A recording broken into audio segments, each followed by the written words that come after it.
تو وہ عذاب بنا رہتا، زیادہ سے زیادہ ننگا کر کے مار سکتے تھے، وہ پھر باہر نکل آتا، اس کا منہ پھر کھل جاتا، تو اسے سائنسی طریقے سے پہلے باہر بھجوایا گیا۔ اور مجھے نہیں پتا کہ خان صاحب کی ولنگنس تھی اس میں، یا خان صاحب استعمال ہوئے اور خان صاحب نے مشورہ دے دیا کہ تو باہر چلا جا، جبکہ جتنے سمجھدار ہیں سب کو یقین ہے کہ اگر وہ پاکستان سے باہر نہ جاتے تو کبھی نہ مارے جاتے۔ تو انہیں ایک سائنسی طریقے سے پہنچایا گیا، اور اب تو کل جو میں نے سوال اٹھایا تھا آپ نے سب جگہ سن لیا ہوگا کہ انہیں مارا انہوں نے ہی جنہوں نے دبئی سے نکلوایا، اور سیٹ بھی ویزا نہیں دلوا سکے لندن کا، امریکہ کا یا کہیں اور کا۔ بہت تفصیلات ہیں، اور وہ کتنا کرپٹ ملک ہے۔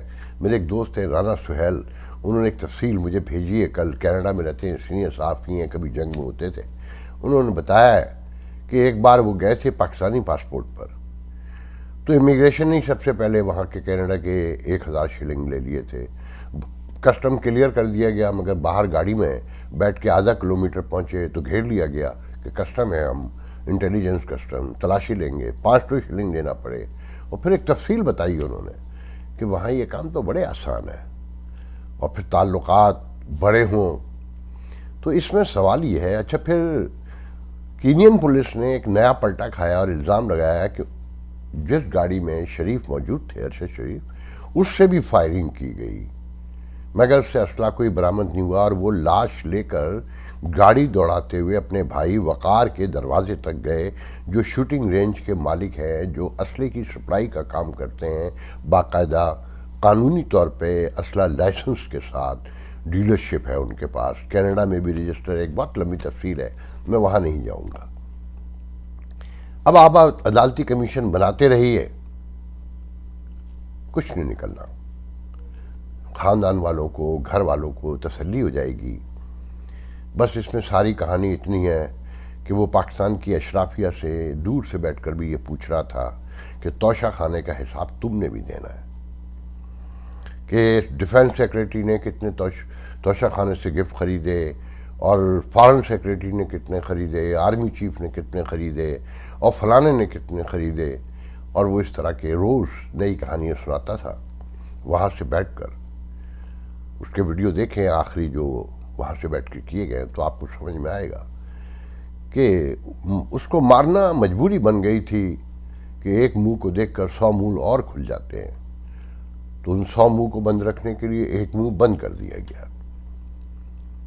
اب ماتم کرتے رہیے، شور مچاتے رہیے، اور پھر ارشد شریف کی لاش خان صاحب نے کندھے پر اٹھا لی ہے، لانگ مارچ کا اعلان کر دیا ہے کہ وہ فرائیڈے کو نکلیں گے لبرٹی چوک، لاہور سے، جہاں اشرافیہ ہی رہتی ہے۔ بہت بار بتایا گیا ان پروگراموں میں کہ وہی لوگ ہیں، وہی نوجوان ہیں جن کے ماں باپوں نے اس ملک کو لوٹا، بڑے بڑے گھر بنائے، بڑی بڑی گاڑیاں خریدیں، اب ان کے بچے جو سب کچھ کر رہے ہیں، مگر انہیں معاشرے میں دوسروں کے لیے انصاف چاہیے۔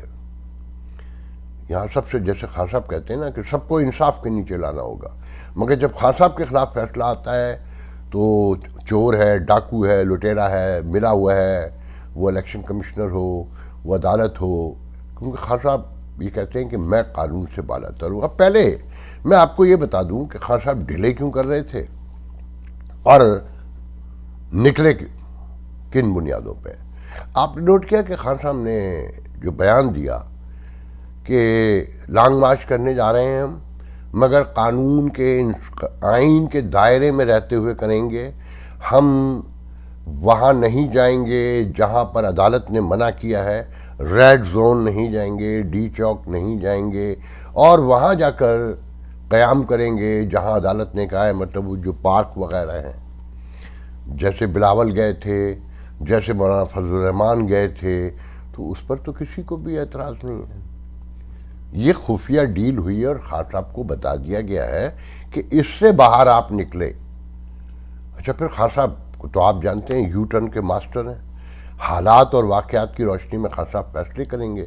خان صاحب کب بدل جائیں گے، لانگ مارچ کو یو ٹرن ختم کب کر دیں گے اور اس کو آگے جہاں انہوں نے جانا ہے اصل وہ فیصلہ کرے گا عوامی ہجوم. کون فیصلہ کرے گا؟ عوامی ہجوم، کہ کتنے بڑے پیمانے پر خان صاحب اور ان کے لوگوں کو نکال سکتے ہیں.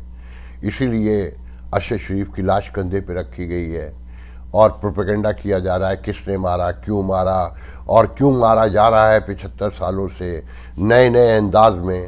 مگر خان صاحب کو یہ کہہ دیا گیا ہے کہ اگر ایک لاش بھی گری تو 75 سالہ اعظم سواتی جو اپنے منہ سے بتاتے ہیں کہ انہیں ننگا کر کے مارا گیا، ان کی ویڈیو بنائی گئی، شہباز گل کے ساتھ جنسی زیادتی کی گئی، جس پر لطیفہ یہ بھی بن چکا ہے کہ شیخ رشید خان سے کہتا ہے کہ خان صاحب میں اگر گرفتار ہو جاؤں تو میرے ہوتے جنسی زیادتی کا الزام نہ لگائی. مگر کہنے والے بتاتے ہیں کہ جو اس ڈیل کو جن کے پاس یہ خبریں پہنچیں وہ کہتے ہیں کہ خان صاحب کو کہا گیا ہے کہ خان صاحب ایک لاش بھی گری تو آپ کے ساتھ وہ ہوگا کہ اعظم سواتی اور شہباز گل والے واقعات چھوٹے پڑ جائیں گے اور آپ بیان بھی نہیں کر پائیں گے. مگر خان صاحب ایک ضدی آدمی ہیں، انہیں کہتے ہیں نا وہ ڈیلوژنل ہیں کہ سارا پاکستان ان کے ساتھ ہے. پھر ان کے ساتھ جو لوگ ہیں جس پیمانے پر جو انہیں چڑھاتے ہیں، انہیں نبی آلموسٹ خدا نخواستہ کہ درجہ گفتگو میں دلوایا جاتا ہے کہ اگر لاکھوں لوگ نکل آئے، جیسا کہ خان صاحب کو یقین ہو چلا ہے کہ لاکھوں کروڑوں لوگ نکلنے والے ہیں، تو پھر خان صاحب جو چاہیں گے لوٹ مچائیں گے، جیسے جہاں چاہیں گے پہنچ جائیں گے، جسے چاہیں گے برباد کر دیں گے. مگر میرا تجزیہ یہ ہے کہ ایسا کچھ نہیں ہوگا. لوگوں کو بھی اندازہ ہو چکا ہے کہ یہ لڑائی ذاتیات کی لڑائی ہے، یہ اقتدار کی چھینا جھپٹی کی لڑائی ہے. اس سے آگے اس سے سوا کچھ نہیں ہے کہ یہ نظام ایسے ہی چلتا رہے گا کہ جو آئے گا ڈیل کر کے ہی آئے گا، انہی کی شرائط پر کام کرے گا، پرانی تنخواہ پر ہی کام کرے گا. ورنہ جو بغاوت کرتے ہیں، جو انقلاب لاتے ہیں، جو نظام کی تبدیلی کے لیے کام کرتے ہیں، وہ انہی سے بیٹھ کر چھپ کر مذاکرات نہیں کرتے. وہ یہ نہیں کہتے کہ آپ نیوٹرل ہیں اور نیوٹرل ہونا جرم ہے، میں سچا ہوں، میرے ساتھ کھڑے ہوں. مطلب کہ خان صاحب کو ان کے ساتھ کی شدید ضرورت ہے جنہوں نے 75 سال سے سماج کو سیچ کر رکھا ہے، جو جسے چاہتے ہیں جب چاہتے ہیں گرا کر مار دیتے ہیں. کہ 55,000 لوگ کہتے ہیں کہ بلوچستان میں مسنگ ہیں، صرف 55,000 لوگ ایک صوبے سے مسنگ ہیں، کہ جن کی مائیں سڑکوں پہ روتی پھرتی ہیں. مگر ان میں سے شاید کوئی ارشد شریف نہیں ہے کہ پورا پاکستان رو پڑے، قیامت کھڑی کر دے کہ عام آدمی کی زندگی، اس کا لہو، اس کا جو کچھ ہے وہ صرف اس کا ہے، اس کے گھر والوں کا ہے، باقی کسی کو کوئی لینا دینا نہیں ہے. اگر نوٹ کریں گزشتہ صرف 20 سالوں میں ہزاروں ارشد شریف مارے جا چکے ہیں، جن کے گھروں میں ایک ایک بیٹا تھا. بہت تکلیف کی بات ہے کہ ارشد شریف کی ماں کو سلوٹ ہے میرا کہ پہلے بیٹا جوان کھویا، شوہر کھویا، پھر آخری بیٹا بھی کھو دیا، اور وہ حوصلے سے گفتگو کرتی ہیں. مگر ایسی ہمارے یہاں ہزاروں مائیں ہیں، کوئی ایک دو نہیں ہے. تو آنے والے دن جوں جوں وہ وقت قریب آ رہا ہے، خطرہ بڑھ کہتے ہیں نا ریڈ لائن جسے کہتے ہیں، اس سے کہیں آگے جاتا وہ نظر آتا ہے. کہ اسی کی آڑ میں، کیونکہ خاص سب کو لوگ ان کی نفسیات کو سمجھتے ہیں نا، کہ جب غدر بھوت پڑے گا وہیں پر سارے کھیل ہوں گے، وہیں پر تقرری کے فیصلے ہوں گے، ایکسٹینشن کے فیصلے ہوں گے، اور یہ عدالتیں ہیں جن کے ذریعے جوڈیشل مارشل لا لگا دیا گیا ہے، وہ اپنا کام دکھائیں گی، وہ اپنے فیصلے سنائیں گی. پھر یعنی کتنے شریف مارے جائیں گے. میں جوڈیشل کمیشن اور ججوں کے تقرر پر جو سندھ میں ہوا ہے اس پہ آنے سے پہلے صرف اتنا کہہ دوں کہ جن لوگوں نے مجھ سے کہا کہ میں نے مریم کے ٹویٹ پہ کچھ نہیں کہا، میں کیا کہوں، وہ ایک کلچر ہے. مریم کے ٹویٹ سے پہلے کی چیزیں بھی تو دیکھیں. مجھے نہیں اچھا لگتا کہ میں کسی پر الزام تراشی کروں، جانے والوں کے بارے میں کچھ کہوں. میرا یقین کامل ہے کہ میری اگر جن سے سیاسی نظریاتی مخالفت ہے وہ ان کی سیاسی نظریاتی مخالفت ہی رہے گی. میں ان کے ذاتی کریکٹر پر گفتگو کرنے پر بالکل بھی تیار نہیں ہوں، کیونکہ میرے بہت سے سیاسی نظریاتی صحافتی میرے مخالفین جو ہیں مجھ پہ طرح طرح کے الزام لگاتے ہیں، مگر میں اپنے ضمیر کی روشنی میں جیتا ہوں اور اس یقین کے ساتھ سو جاتا ہوں کہ میں نے کسی کی ذاتیات پر کبھی انگلی نہیں اٹھائی اور نہ میں اٹھانا چاہتا ہوں. تو اس کو کلچر کے طور پہ دیکھیں کہ اس سے پہلے جس طرح سے بتایا جاتا تھا کہ نواز شریف بھی ڈبے میں آئے گا اور ماں کا ڈبہ آ گیا مگر وہ لوٹ کے نہیں آیا اور وہ نہیں ملے گا، پتہ نہیں کیا کیا، وہ سب کچھ آپ کو پتہ ہے. پھر کچھ ٹرولر جو ارشد شریف کی موت سے پہلے یہاں بڑے آرام سے رہ رہے ہیں نا، عمران خان کی حمایت کر کے، وہ ایک مخصوص سیاستدانوں کو ہی گندہ کرتے ہیں، ان کی ذاتیات پر حملے کرتے ہیں اور لوگ تالیاں بجاتے ہیں عمران کی محبت میں یا عمران کے نظریے کے اور بیانیے کے عین مطابق، مگر اصل سچائی کی طرف کوئی نہیں بڑھتا. اس کی طرف صرف ارشد شریف نے بڑھنے کی کوشش کی تھی، اس کا منہ بند کر دیا گیا. باقی جو بڑے بڑے منہ ہیں وہ اس منہ کو بند ہوتا دیکھ کر خود بند ہو گئے. اب میں آپ کو ایک ویڈیو دکھاتا ہے، اسے غور سے دیکھیے اور پھر 2 منٹ گفتگو. ہمیشہ بولتی تھی ہم ان کی ساری بدنیتیاں نظر آ رہی ہیں، بلائیں نا ہمیں کنٹمپٹ نوٹس دیں، ہمیں کنٹمپٹ نوٹس دیں، ہمیں اس جگہ پریکٹس ہی نہیں کرنی ہے، اس جگہ اس معاشرے کے اندر، اس عدلیہ کے اندر جو انڈیپینڈنٹ عدلیہ نہ ہو. یہ پاکستان توڑنے کی پہلے بنیاد رکھ چکے، آج پھر بنیاد رکھ رہے ہیں. ان کو سندھی چیف جسٹس پسند نہیں ہے. دیکھیں میں سندھی مہاجر پنجابی پہ بلیو نہیں کرتا، میں نے خط بھی لکھا تھا کہ کسی کو اس بنیاد پہ، جس پہ میری بار کونسل میرے ساتھ تھی، میری ساری بار ایسوسیشن ساتھ تھی، کسی کو اس بنیاد پہ جج نہیں بننا چاہیے کون سندھی ہے کون پنجابی ہے، میرڈ ہونا چاہیے سندھ ہائی کورٹ کے اندر. لیکن آج جو آپ حرکت کرنے جا رہے ہیں یہ سندھی حضرات کو جواز دے گی، ہمارے بھائیوں کو ہمیں جواز دے گی کہ آپ نے نہیں لے کے جانا کسی سندھی جج کو اوپر. یہ میں سندھی نہیں ہوں، میں اردو سپیکنگ ہوں، میں بول رہا ہوں ان تمام بھائیوں کو ریپرزینٹ کرتے ہوئے. کس طریقے سے آپ پاکستان کو ڈسٹیبلائز کرنے کی، اپنے آئین کو پامال کرنے کی کیوں بنیاد پہ بنیاد رکھ رہے ہیں؟ کیوں چاہتے ہیں کہ یہ ملک ٹوٹ جائے؟ کیوں چاہتے ہیں کہ ریزنٹمنٹ ہو؟